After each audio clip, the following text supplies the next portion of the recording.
हे दोस्तों, आपने शायद ये कहानी सुनी होगी। एक छोटा सा परिवार होता है, माँ बाप, एक छोटा सा उनका 6 से 7 महीने का बच्चा होता है और उनका एक कुत्ता होता है जो कई बार थोड़ा एग्रेसिव होता है लेकिन अच्छा कुत्ता होता है, अपनी फैमिली से प्यार करता है। एक बार क्या होता है पता है क्या, आदमी गया होता है अपने जॉब पे, वो औरत किसी काम की वजह से क्या करती है, एकदम अर्जेंट काम होता है उसके, जैसे वो अपने बच्चे को वो कुत्ते के साथ ही छोड़ देती है, घर में लॉक कर देती है और निकल जाती है कुछ सब्जी लेने का कुछ। तो जैसे ही वो औरत सब्जी लेके वापस आती है ना, दरवाज़ा खुलती है तो वो देखती है कि घर में है ना खून खून पड़ा हुआ है। वो देखती है कि कुत्ते के मुंह में पूरा खून लगा हुआ है और उसका जो बच्चा है उस रूम में भी खून पड़ा हुआ है। ये देखते ही उसके होश उड़ जाता है, उसको समझ में आ जाता है कि वो कुत्ते ने उनके बच्चे को खा लिया है। और ये देखते ही वो पगला सी जाती है। वहाँ पे बाजू में एक डंडा रखा हुआ था, वो डंडा उठाती है और जोर से कुत्ते को मारती है, इतना जोर से मारती है कि वो कुत्ता मर जाता है ना। जैसे ही वो बच्चे के पास जाती है तो देखती है कि वो जो बच्चा है वो तो एकदम सही सलामत लेटा हुआ है, लेकिन उसके बाजू में ही ना एक सांप पड़ा हुआ है जिसको कुत्ते ने मार दिया रहता है और उसकी वजह से हर जगह खून खून हुआ होता है ना। देखो फॉर्चुनेटली जो स्टोरी है वो फिक्शनल है, रियल नहीं है, लेकिन सच तो ये है ना कि हम इंसान ऐसे ही बहुत बार इमोशनल होता है और इमोशंस के बेसिस पे हम लोग बहुत बार इरेशनल डिसीजन ले लेते हैं। आपने बहुत बार न्यूज में ऐसा देखा होगा कि लोग है ना कई बार जब बहुत इमोशनल हो जाते हैं तो लोग बहुत उटपटांग हरकत कर देते हैं, कई बार तोड़फोड़ कर देते हैं, कई बार जान भी ले लेते हैं। और ऐसा क्यों होता है? ऐसा होता है बिकॉज हम ह्यूमंस एक लॉ को फॉलो करते हैं जिसे बोलते हैं law of irrationality. Law of irrationality ये बताता है कि हम ह्यूमंस है ना रैशनल क्रिएचर्स नहीं बल्कि इमोशनल क्रिएचर्स है। जब भी हमारे इमोशंस बहुत ज्यादा रहेंगे ना तो हम कई बार ऐसा हो सकता है कि गलत हरकत करें। इसलिए आपने शायद से एक कहावत भी सुनी होगी ना कि गुस्से में आपको कभी भी कोई बड़ा डिसीजन नहीं लेना चाहिए। बहुत ज्यादा खुश हो तो आपको कोई वादे नहीं करने चाहिए, और अगर आप बहुत ज्यादा दुख हो तो उस दुखी के स्टेट में आपको बड़े फैसले नहीं करना चाहिए। ऐसा इसीलिए है बिकॉज हम लोग कई बार इमोशनल होकर बहुत गलत डिसीजंस लेते हैं और ये हमारी फितरत है, यही हमारा ह्यूमन नेचर है। अब देखो दोस्तों, ये जो हमारा नेचर है, हमारा जो फितरत है ना, उसे आपके लिए समझना बहुत ज्यादा जरूरी है। चाहे फिर वो बिजनेस से रिलेटेड बातें हो, रिलेशनशिप से रिलेटेड बातें हो, किसी को इंप्रेस करने से रिलेटेड बातें हो, या कोई भी बात हो। इनफैक्ट अभी कुछ टाइम पहले मैंने एक वीडियो बनाया था जिसके अंदर मैं बताया था कि एक मिलियनर बिजनेसमैन था। उसने क्या बोला पता है? उसने बोला कि अगर मेरे पास दो इंसान है, एक ने बहुत टॉप यूनिवर्सिटी से एमबीए किया है बहुत अच्छे मार्क्स से, लेकिन एक तरफ एक इंसान है जो साइकोलॉजी से रिलेटेड बुक्स पढ़ता है, जिसको ह्यूमन नेचर समझ में आता है ना, तो मैं हमेशा उस इंसान को ज्यादा प्रेफर करूंगा अपना बिजनेस संभालने के लिए कंपेयर टू एक एमबीए के। ऐसा उन्होंने क्यों बोला? बिकॉज अच्छा बिजनेस करने के लिए जरूरी नहीं कि आपके पास बहुत बेस्ट प्रोडक्ट हो तभी आपका बिजनेस चलेगा। कई बार अच्छा बिजनेस करने के लिए आपको साइकोलॉजी समझ में आना बहुत जरूरी है, और अगर आप साइकोलॉजी ह्यूमन नेचर को अच्छे से समझ लोगे तो बहुत अच्छे से आप बिजनेस कर सकते हो। इनफैक्ट आप किसी भी इंसान के साथ बहुत अच्छे रिलेशनशिप बना सकते हो। आपने देखा होगा ना, बहुत बार कॉलेज में कुछ ऐसे लड़के होते हैं, कुछ लोग होते हैं जो बहुत अट्रैक्टिव होते हैं, जो सबको बहुत ज्यादा पसंद आते हैं, फिर चाहे टीचर हो, फिर चाहे लड़कियां हो, लड़के हो, और वो सबसे बहुत अच्छा रैपो बिल्ड कर पाते हैं। ऐसा क्यों कर पाते हैं? बिकॉज उनका जो नेचर होता है ना वो बहुत अट्रैक्टिव होता है। इसलिए अगर आप भी अपनी लाइफ में आगे बढ़ना चाहते हो, अच्छे से बिजनेस करना चाहते हो, रिलेशनशिप अच्छे बनाना चाहते हो, तो आपको ह्यूमन नेचर समझ में आना बहुत जरूरी है। और यही चीज समझाने के लिए आज मैं आपको the laws of human nature by Robert Greene, इस बुक से कई सारी अमेजिंग बातें आपके साथ शेयर करने वाला हूँ। एटलीस्ट इस वीडियो में 8 से 9 लॉज मैं आपके साथ शेयर करूंगा जो आपको बहुत ज्यादा हेल्प करने वाला है। So let's start with the second law. Second law जो मैं आपके साथ शेयर करने वाला हूँ उसका नाम है the law of role playing. एक बहुत ही फेमस जापानीज प्रोवर्ब है जो बोलता है कि हर इंसान के 3 फेसेस होते हैं। एक चेहरा जो वो दुनिया को दिखाता है, एक चेहरा जो वो बस अपने दोस्तों को, खास दोस्तों को, फैमिली मेंबर्स को दिखाता है, और एक चेहरा जो सिर्फ वो अपने तक रखता है और किसी को भी नहीं दिखाता है। तो आपने ये चीज बहुत बार सुनी होगी कि जो एक्टर्स होते हैं वो लोग 2 लाइफ जीते हैं, एक होती है रियल लाइफ और एक होती है रियल लाइफ। रियल लाइफ में वो लोग कैसे एक्टिंग करते हैं, डायरेक्टर और स्टोरी जैसे हिसाब की होती है उस हिसाब की वो लोग अपनी जिंदगी बना लेते हैं, अपना कैरेक्टर बनाते हैं और वैसे ही कैरेक्टर के हिसाब से वो लोग परफॉर्म करते हैं। लेकिन वही जो दूसरी तरफ जो उनकी रियल लाइफ होती है ना, वो कई बार रियल लाइफ से बहुत ज्यादा अलग होती है। और यही चीज ऑथर इस लॉ के हिसाब से हमें समझाने की कोशिश कर रहा है। देखो आज के सोशल मीडिया के टाइम पे, इंटरनेट के टाइम पे ना, मैक्सिमम लोग बहुत ही फेक लाइफ दूसरों को दिखाने की कोशिश कर रहा है। वो लोग हमेशा ना अपना बेस्ट दिखाने की कोशिश करते हैं। आपने देखा होगा कई बार जब सेलिब्रिटीज लोग ऐसे बैठे होते हैं नॉर्मली, तो वो लोग इतने खुश नहीं होते, लोग शायद सैड भी होते हैं कई बार, लेकिन जैसे ही कैमरा आता है वो लोग स्माइल करने लगते हैं, वेव करने लगते हैं। वो लोग क्या करते हैं, मतलब कहीं ना कहीं एक फेक सेल्फ दिखाने की कोशिश कर रहे होते हैं। शायद से वो अंदर से बहुत बुरा फील कर रहे होते हैं, बट स्टिल वो लोग ऐसा दिखाने की कोशिश करते हैं कि वो लोग खुश है, वो लोग हैप्पी है। और ये चीज सिर्फ एक्टर्स ही नहीं बल्कि हर कोई आजकल करने की कोशिश कर रहा है।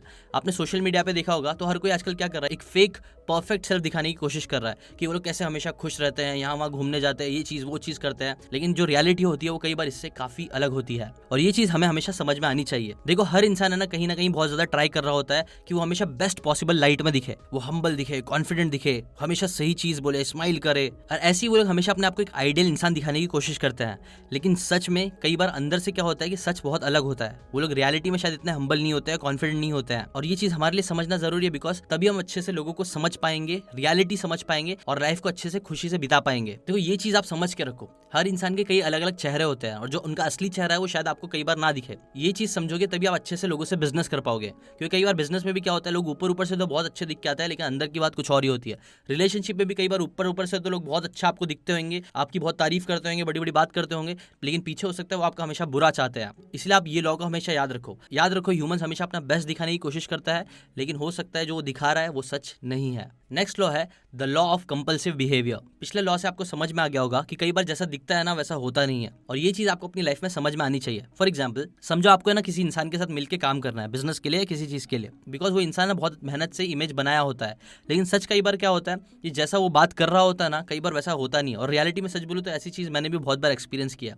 मैंने भी बहुत से लोगों से बात की है जो लोग ना अपनी बड़ाई बहुत करते हैं कि मुझे ये आता है, मुझे ये आता है, मैं ये कर सकता हूँ, वो कर सकता हूँ, लेकिन जब रियलिटी में आप उनके साथ काम करने जाओगे ना तो आपको समझ में आता है कि यार जितनी भी बातें ये बोल रहा था और मार्केट में जितनी भी बातें उससे रिलेटेड बात फैली हुई थी ना वो सच नहीं है और वो गलत है। इसलिए आप भी याद रखो, लोगों की रेपुटेशन और उनकी जो ऊपर की इमेज है ना उससे बहुत ज्यादा इंप्रेस मत हो, बल्कि अगर आपको किसी चीज से इंप्रेस होना चाहिए तो वो होता है लोगों के कैरेक्टर से। इनफैक्ट ऑथर बोलते हैं ना कि एक स्ट्रॉन्ग कैरेक्टर वाला इंसान मिलना ना आज के टाइम पे बहुत मुश्किल है। ये चीज है ना गोल्ड जैसी है जो बहुत रेयर है लेकिन इनवैल्यूएबल भी है, मतलब लोग इसकी वैल्यू समझते नहीं है। अगर आपको किसी का काम करना है, अगर आपको किसी का असलियत जानना है ना तो आपको उनके कैरेक्टर पर फोकस करना चाहिए। आपको देखना चाहिए कि जब भी एडवर्सिटीज प्रॉब्लम्स आती है तो वो इंसान उसे कैसे हैंडल करता है, वो कैसे अपने आप को अडेप्ट करता है, कैसे वो लोगों से बात करता है, उसका पेशेंस क्या है, उसकी एबिलिटी टू लर्न क्या है। ये सारी चीजें कई बार एक्चुअल में कैरेक्टर दिखाती है, क्योंकि लोग है ना कई बार फेक थोड़े टाइम के लिए बन पाते हैं, लेकिन जब भी प्रॉब्लम्स आती है ना तो उनका जो फेकनेस होती है ना वो टूट जाती है और उनका रियल सेल्फ दिखने लग जाता है।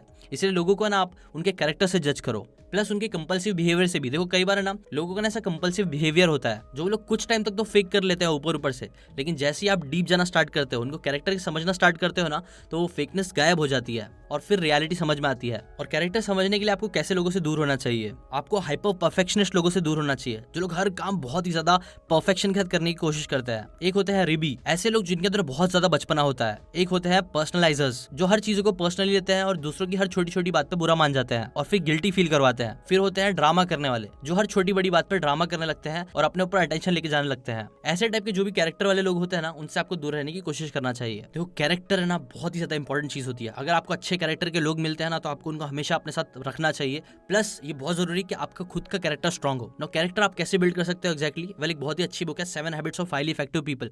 उसके अंदर ऑथर बताते हैं जो कई बार पर्सनैलिटी होती है फेक होती है, लेकिन जो कैरेक्टर होता है वो बहुत स्ट्रांग होता है जो आपको लॉन्ग टर्म में सक्सेस देता है। कैसे टाइप का आपका कैरेक्टर होना चाहिए 7 habits of highly effective people book में वही चीज बताई गई है, जिसके ऊपर हमने पूरी वीडियो बुक बनाई है। ऑडियो बुक नहीं, पूरी वीडियो बुक है चैप्टर बाय चैप्टर समरी की, जिसकी लिंक मैं डिस्क्रिप्शन में दे दूंगा। 70 या 80% ऑफ भी रखा है मैंने बुक में, तो आप जाके 7 habit of highly effective people book की वीडियो बुक ले सकते हो। ऐसी एनिमेशन में उसकी सारी बातें सीख सकते हो, link in the description. Next law है द लॉ ऑफ कवर्टसनेस। इस लॉ में ऑथर बताते हैं कि जो प्रेजेंस और एब्सेंस होता है ना ये बहुत ही ज्यादा प्राइमल इफेक्ट करता है इंसानों के ऊपर। एग्जाम्पल, आपने देखा होगा कोई इंसान होता है ना जो हमेशा प्रेजेंट होता है, हमेशा आपके साथ लगा रहता है, चिपका रहेगा ना तो आपको उससे सफोकेट होने लग जाएगा। लेकिन वही दूसरी तरफ किसी इंसान का एब्सेंस है ना आपको कई बार बहुत खलता है। जैसे कि फॉर एग्जांपल अगर आप किसी ट्रिप पे जाते हो और आपका कोई खास इंसान है जो नहीं रहेगा ना तो कई बार वो फिर आपको ऐसा मन करेगा कि काश वो भी रहता इधर। ये हुई एक चीज जो आपको समझनी चाहिए। दूसरी चीज जो आपको समझनी चाहिए वो है हमारा कॉन्स्टेंट नीड ऑफ डिजायर। देखो आपने देखा होगा कई बार जो बच्चे होते हैं ना वो लोग कभी समझो मार्केट में जाते हैं, वो लोग को एक खिलौना दिखता है, वो लोग खिलौना देखते हैं और फिर वो फौरन जिद करने लग जाते हैं कि यार वो मुझे चाहिए, मम्मी मुझे चाहिए, मुझे चाहिए, बहुत जिद करते हैं, कई बार बहुत रोते हैं और फाइनली थकार के जब माँ बाप उन्हें वो खिलौना दिला देते हैं तो एक दिन 2 दिन वो उससे खेलते हैं और फिर उसको पटक देते हैं, फेंक देते हैं, तोड़ देते हैं। बेसिकली उनका जो डिजायर होता है वो फुलफिल हो गया होता है। तो फिर क्या करते हैं, फिर वो लोग नेक्स्ट खिलौने के ऊपर जाते हैं और ऐसे ही नेक्स्ट खिलौने पे जाते ही रहते हैं। सिमिलरली हर इंसान के साथ होता है। हमारे भी जब भी देखना एक डिजायर पूरा हो गया तो हमारा दूसरा डिजायर आता है, तीसरा डिजायर आता है, ऐसी कुछ ना कुछ डिजायर हमारे अंदर आते ही रहता है। इन दोनों चीजों को मिला के एक बहुत इंपॉर्टेंट लॉ बनता है। ये लॉ बताता है कि अगर आप किसी भी चीज की ना इंपॉर्टेंस को बढ़ाना चाहते हो, हम इंसानों में देखो डिजायर हमेशा ज्यादा रहता है ना, ये दोनों चीज की हेल्प से ही बनता है ये लॉ, जो बोलता है ना कि अगर आप अपने अराउंड थोड़ी मिस्ट्री क्रिएट करते हो, अपने आप को थोड़ा रेयर बनाने की कोशिश करोगे ना तो ये चीज आपको बहुत ज्यादा डिजायरेबल बना देगी ना। ये लॉ इंसानों के लिए भी काम करता है और कई बार प्रोडक्ट्स के लिए भी बहुत ज्यादा काम करता है। अगर आपने देखा होगा कई बार कुछ प्रोडक्ट होता है जो बहुत रेयर होता है तो क्या होता है कई बार लोग उसके पीछे बहुत ज्यादा जाते हैं। नीलामी में आपने देखा होगा ना बहुत बार क्या होता है, एक यूनिक पीस ऑफ आर्ट होता है जो शायद से एक नॉर्मल इंसान को लगे यार कुछ भी नहीं है, लेकिन कुछ लोगों को वो इंपॉर्टेंट लगता है तो उसके पीछे वो लोग क्या करते हैं, बोली लगाते हैं और महंगे से महंगे में जाके वो खरीदते हैं। खरीदते क्यों है? क्योंकि वो चीज स्पेशल है, वो चीज रेयर है, उसके बहुत ज्यादा कॉपीज नहीं है और वो चीज बहुत ज्यादा डिजायरेबल बनाती है उस चीज को। ये सेम प्रिंसिपल देखना आप कई बार बिजनेस में भी अप्लाई होता है। लोग है ना लिमिटेड एडिशन प्रोडक्ट्स बनाते हैं, लिमिटेड टाइम का ऑफर रखते हैं। ये सारी चीजें क्या करती है, प्रोडक्ट की जो डिजायरेबिलिटी है ना उसको बढ़ा देती है। ये लॉ भी बहुत ज्यादा पावरफुल है और ये सेम चीज influence the psychology of persuasion book में भी बताई गई है। नेक्स्ट लॉ है the law of short site. ये हमारे एनिमल के पार्ट का नेचर है कि हमें जो चीज प्रेजेंट में होती है ना वो चीज सबसे ज्यादा इंप्रेस करती है। इसीलिए देखना आप न्यूज बहुत ज्यादा चलती है, प्रेजेंटली दुनिया में क्या चल रहा है उससे रिलेटेड न्यूज रिपोर्ट ये सब बहुत सारे लोग कंज्यूम करते हैं। राइट नाउ दूसरों के ओपिनियंस क्या है, क्या वो लोग एक्शन ले रहे हैं, ये चीज बहुत ज्यादा अट्रैक्टिव लगती है मैक्सिमम लोगों को। लेकिन जो लोग सक्सेसफुल होते हैं ना वो लोग यूजुअली ना इतने शॉर्ट साइडेड नहीं होते हैं, वो लोग लॉन्ग टर्म पिक्चर ज्यादा देखते हैं। ऑथर बोलते हैं आप यही चीज समझ के ना लोगों को जज भी कर सकते हो। जितना इंसान का नैरो विजन रहेगा ना उतना आप समझ सकते हो वो इंसान इतना पावरफुल नहीं है। लेकिन जिसका जो विजन होता है वो बहुत बड़ा होता है, जो बड़े लेवल में सोचता है, बड़ी बड़ी बातें सोचता है ना, वो इंसान काफी बार बहुत बड़ी बड़ी चीजें कर सकता है। ऑथर बोलते हैं आपको ऐसे लोगों से दूर होना चाहिए जो लोग ना अपने एक्शंस के कॉन्सिक्वेंसेस समझ नहीं पाते, क्या क्या फ्यूचर में उनके एक्शन से प्रॉब्लम आ सकती है। ऑथर बोलते हैं आपको उन लोगों से भी दूर होना चाहिए जो लोग हमेशा बहुत रिएक्टिव मोड पर रहते हैं,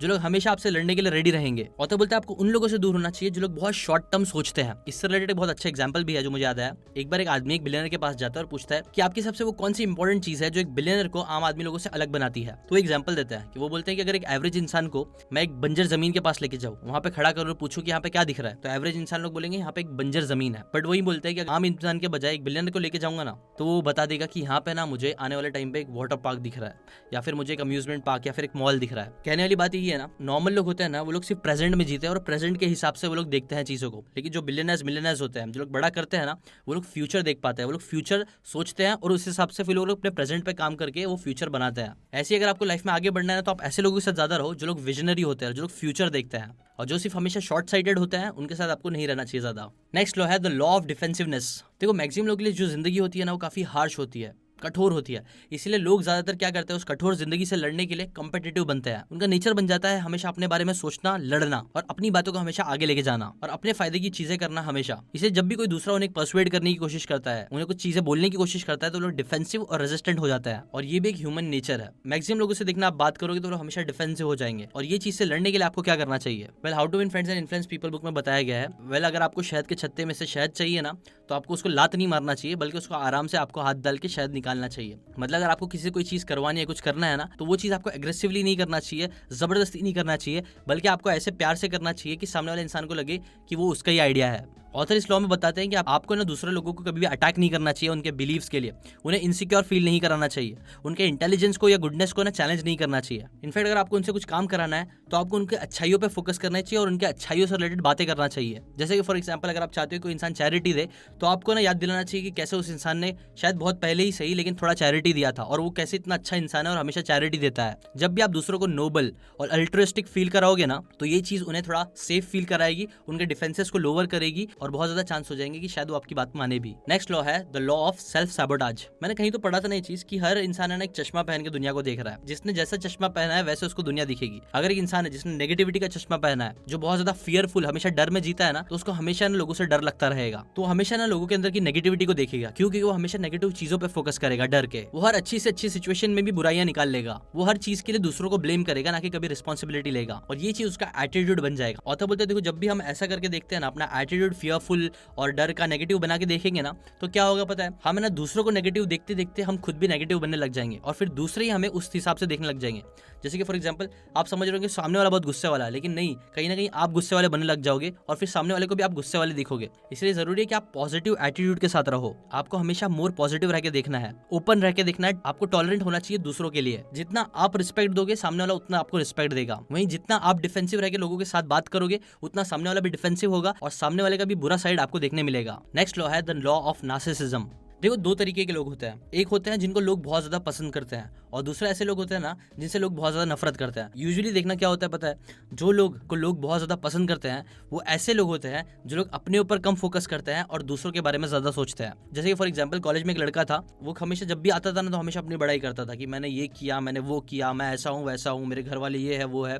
वो हमेशा अपने बारे में बात करता था और जो भी सिचुएशन रहेगी ना, कोई भी बात चल रही है, वो हमेशा घुमा फिरा के अपनी बात बना लेता था और अपने एग्जाम्पल्स देने लगता था। लॉ ऑफ नार्सिसिज्म बताता देखो, हम हर इंसान है ना वैसे तो सेल्फिश होते ही, हम लोग हमेशा अपने बारे में सोचते हैं, लेकिन अगर हम ये चीज को ज्यादा करेंगे, एक्सट्रीम में करेंगे, तो हम नार्सिसिस्ट बन जाएंगे। एक इंसान जो बेसिकली हर चीज को सिर्फ अपने आप से जोड़ता है और अपने बारे में ही सोचता है ना। याद रखो, ऐसा इंसान किसी को भी पसंद नहीं आता है। हमेशा दूसरों का ऐसा इंसान पसंद आता है ना जो अपने से हट के दूसरों की फिक्र करे, उनके ऊपर फोकस लेके आए और उनकी बातें करे। इनफैक्ट आपको पता है, ऑथर बोलते हैं ना 4 टाइप के नार्सिसिस्ट होते हैं।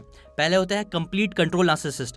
ये वो लोग होते हैं ना जो लोग हर चीज को कंट्रोल करना चाहते हैं, फिर चाहे वो बात उनसे रिलेटेड हो या ना हो, वो हमेशा ट्राई करते हैं कि चीजें उनके कंट्रोल में रहे, जैसे कि हिटलर या फिर नॉर्थ कोरिया के प्रेसिडेंट किम जॉन। सेकंड होता है थेरेटिकल नार्सिसिस्ट। ये ऐसे लोग होते हैं ना जो लोग हमेशा दूसरों का अटेंशन पाने के लिए ड्रामा करते रहते हैं। थर्ड होता है म्यूचुअल नार्सिसिस्ट। ये टाइप के लोग यूजुअली 2 दोस्तों में या कपल में देखने मिलता है, जहां वो हमेशा अपनी बात जितवाने की कोशिश करते हैं। फोर्थ होते हैं हेल्दी नार्सिसिस्ट। ये ऐसे लोग होते हैं जो लोग हाँ समझते हैं, अपनी वैल्यू तो करते ही हैं, बट वो ये भी समझते हैं कि दूसरे लोग भी उतने ही इंपॉर्टेंट है जितने वो इंपॉर्टेंट है। वो दूसरे लोगों को भी इंपॉर्टेंस देते हैं और कई बार इनफैक्ट वो लोग अपने से ज्यादा दूसरों को इंपॉर्टेंस देते हैं, जिसकी वजह से क्या होता है कि सामने वाला इंसान भी फिर उनकी कदर ज्यादा करता है, उनके रिस्पेक्ट ज्यादा करता है और उनको पसंद भी ज्यादा करता है। और ऐसे ही आपको भी एक इंसान बनना चाहिए, हेल्दी नार्सिसिस्ट। नेक्स्ट लॉ है the law of generational myopia. हम कौन से जनरेशन में पैदा होते हैं ना, ये चीज बहुत ज्यादा डिफाइन करती है कि हम कैसे इंसान है। तो आपने नोटिस किया होगा, हमसे पहले जो जनरेशन था ना वो हमसे कितना अलग था। उनका जो टाइम पास करने का तरीका था वो हमसे कितना अलग था, उनकी जो सोच थी वो कितनी अलग थी, उनके जो ओपिनियंस है वो कितने अलग है। लेकिन वही जो न्यू जनरेशन आ रहा है, उनके जो ओपिनियंस होते हैं, उनकी जो सोच होती है, कई बार वो बहुत अलग होती है। क्यों? क्योंकि दुनिया हमेशा चेंज होते रहती है। आपको पता ही होगा, एक ऐसा भी टाइम था जहाँ सती का कॉन्सेप्ट बहुत कॉमन था। मतलब एक पति अगर मर जाता था तो औरत अपने आप को भी जला लेती थी और मर जाती थी। ऐसे टाइम पे भी लोग रहे हैं और देवर ओके विद इट। बट फिर उसके बाद टाइम धीरे धीरे चेंज हुआ, फिर धीरे धीरे जनरेशन चेंज होते गए, सोच बदलती गई और हम इंसान आगे बढ़ते गए। आपके लिए समझना क्यों जरूरी है? देखो, आपका जो जनरेशन है, ये वाला जो जनरेशन है ना, वो पहले की जनरेशन से बहुत अलग है। अगर आप समझ जाओगे कि आपके जनरेशन में आपको क्या चाहिए, दूसरे लोगों को क्या चाहिए, और अगर आप अपनी सोच को बदलोगे, जो आपको बदलनी भी चाहिए, तो ये चीज आपको लाइफ में आगे बढ़ने बहुत ज्यादा हेल्प करेगी। क्योंकि आप अपने जनरेशन के लोगों की नीड समझ सकते हो, और एक बार उनकी नीड समझ सकते हो तो आप उनकी सोच के हिसाब से उनसे बातें कर सकते हो, उनसे कनेक्ट कर सकते हो, उनको उनके हिसाब के प्रोडक्ट बेच सकते हो, जो कई बार पहले के जनरेशन वाले नहीं कर पाएंगे जितना अच्छे से आप कर सकते हो। इसलिए इस जनरेशन के लॉ को भी जरूर समझो। देखो, ये लॉ को समझते हो आप ये भी समझ सकते हो कि जनरेशंस में ना आप चेंजेस भी लेके आ सकते हो, आप नई सोच को पैदा कर सकते हो, आप नई तरीके के प्रोडक्ट्स को ला सकते हो, आप नए तरीके से लोगों को इन्फ्लुएंस कर सकते हो, जैसा पहले कभी नहीं हुआ है। और आपको ये चीज करनी भी चाहिए। एक चीज जो मैं आपको बोलूंगा, इस नई जनरेशन में मेरे को लगता है फेमस होना बहुत जरूरी, वो है बुक्स पढ़ते रहना, बुक्स की बातें सीखते रहना। पुरानी जनरेशन की जो अच्छी अच्छी चीजें थी ना, बुरी चीजें नहीं, अच्छी अच्छी चीजों को समझना और उसे अपनी लाइफ में अप्लाई करके आगे बढ़ना। मैं अपने चैनल के थ्रू कहीं ना कहीं यही चीज करने की कोशिश कर रहा हूँ। मैं ट्राई कर रहा हूँ कि आने वाला जो जनरेशन है वो मोर नॉलेजेबल हो, वो मोर हम्बल हो सीखने के लिए, और वो मोर स्पीड से लाइफ में आगे बढ़ सके, कमा सके, अच्छी अच्छी चीजें कर सके, जो कहीं ना कहीं मैं अपने चैनल के थ्रू कर रहा हूँ। तो अगर आप इस नए जनरेशन में रफ्तार से आगे बढ़ते रहना चाहते हो, नई सोच लाना चाहते हो, नई चीजें करना चाहते हो, बड़ी बड़ी चीजें करना चाहते हो, तो मेरे चैनल के साथ बने रहे। मैं आपको हमेशा ऐसी अमेजिंग बुक की अच्छी अच्छी बातें फ्री में आपके लिए लेके आता रहूंगा। खुद बुक पढ़ के उसकी बातें सीख के फ्री में आपके लिए लाता रहूंगा। तो चैनल को सब्सक्राइब करके बेल आइकन जरूर दबाएं, ऐसी अच्छी अच्छी बातें सीखने के लिए और लाइफ में आगे बढ़ने के लिए। और जैसा कि मैंने आपको वीडियो में बताया था, 7 habit of highly effective people के ऊपर हमने ऑफ भी रखा है, 80% का ऑफ है, बस 3 दिन के लिए रहेगा। आप अभी डिस्क्रिप्शन से जाके वो बुक को खरीद सकते हो, उसकी बातें सीखना स्टार्ट कर सकते हो, एक स्ट्रॉन्ग एथिकल इंसान बनने के लिए और अच्छे से ह्यूमन नेचर को समझने के लिए। ना ये बातें अगर आपको जरा भी काम की लगी हो तो लाइक जरूर करना, कमेंट करके बताओ अगर आपको इस वीडियो का एक और पार्ट चाहिए, बिकॉज इस बुक के अंदर और भी ऐसे अमेजिंग बहुत सारे लॉज है, डिटेल में बताया गया है, जो मैं यहाँ पे शेयर नहीं कर पाया हूँ। तो कमेंट करके जरूर बताना अगर आप चाहते हो मैं एक और पार्ट बनाऊं इस बुक का। शेयर कर इस वीडियो को सभी लोगों के साथ व्हाट्सएप पे, ताकि वो भी ये सारी बातें अच्छी सीख सके। And finally, thanks for watching.